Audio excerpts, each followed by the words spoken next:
Thank you. Right now it is 20 to 8 on 89.3. And of course, Valentine's Day is on Saturday. We're all talking about all things love. But one Winnipegger is hosting a unique event around speed dating. So rather than boast about yourself and boost yourself, you bring along a wingman to sing your accomplishments. Bragging and Beers is happening on Thursday at Kilter Brewing. It's geared toward people 30 and older. Bobbi Tanguay is the creator of the event. She owns Love Collective Introductions, a matchmaking service here in Winnipeg, and she's in studio. Hi. Hi, thanks for having me. I love this idea. So tell me how it works. It's exactly like you said. Singles, it's a curated event, and singles bring their friends to pitch them. The singles, they're not coming to perform. The friends do that for them. They talk about their values and their wants and what makes them so great. And who better to do it? Your best friend. Yeah. So tell me where the idea of the event comes from when you think about what a person normally might have trouble saying about themselves. Because we all have that, I think, trouble bragging about ourselves. Right. I actually saw the idea in San Francisco. It was called Pitch a Friend.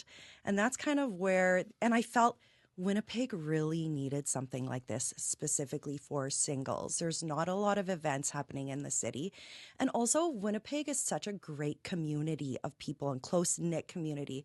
So why not bring community together for singles, for single people specifically? So if you and I were on this speed date, and you were... It's not speed dating. Okay, I have to stop saying that. It is not speed dating. So tell us about the format a bit more then, because there's beers and bragging, it's called. Yes, beer. So it's at Kilter. We start at 7 p.m. We grab a beer. There's also a beer tasting around 8:30. And basically the friend and the single person get up on stage, and the friend pitches them and talks about how great their best friend is. Oh, wow. To a crowd of singles. So that's actually even more, it's even more, I think, exciting, but it might be a little bit intimidating as well. Well, how do you get over that? I think it's pretty low pressure because the single just has to sit there while the friend pitches them. I think it's pretty low pressure compared to speed dating where you have 5 minutes to, tell them about yourself, and it's kind of nerve-wracking. Tell me a little bit more about what your matchmaking clients have told you about dating fatigue. So dating fatigue is such a real thing. It's emotional, mental exhaustion and burnout from dating.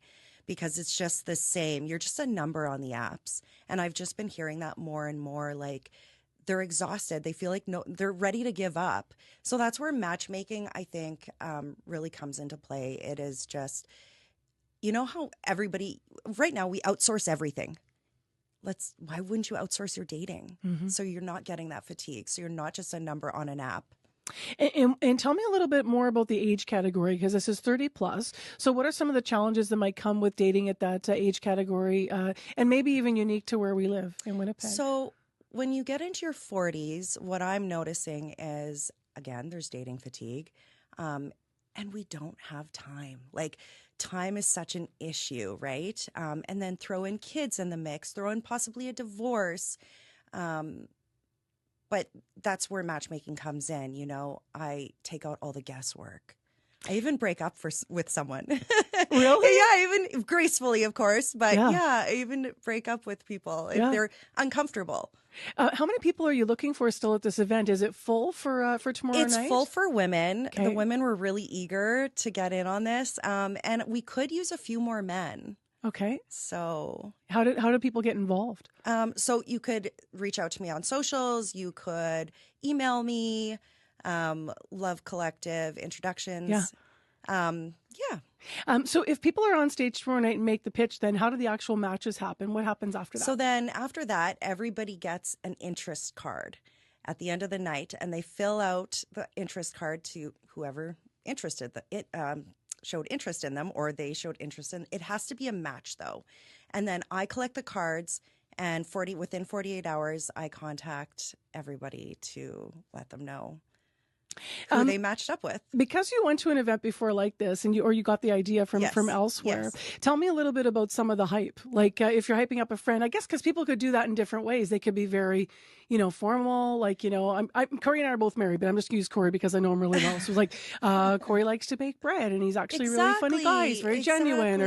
Or would I get up there and go Corey, go Corey? Do you think we're gonna have different styles of hype? Absolutely, absolutely. There's gonna be different styles. I know someone that is actually bringing their stepchild from their previous relationship. She's 21. She's older. See, that's lovely though. That's but smart. that really says a lot about